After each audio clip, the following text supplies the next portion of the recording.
Hello everyone, my name is Teacher Mac. Today we will learn letter C and letter D. Okay, let's have the sounds for letter C. Repeat after me.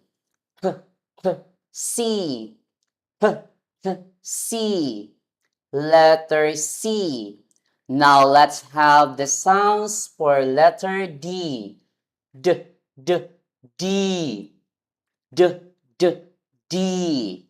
Letter D. Okay, let's move on to the sentence. Now look at this part. Repeat after me. C is for cat.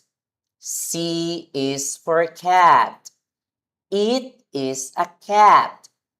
It is a cat. C is for car. C is for car. It is a car. It is a car. C is for cake.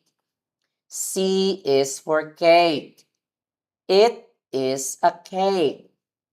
It is a cake. Now let's proceed to letter D. Now let's have a sentence.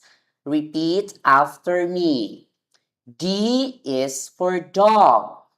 D is for dog. It is a dog. It is a dog. D is for duck. D is for duck. It is a duck. It is a duck. D is for doll. D is for doll. It is a doll. It is a doll. All right. Thank you for listening. See you again. Goodbye.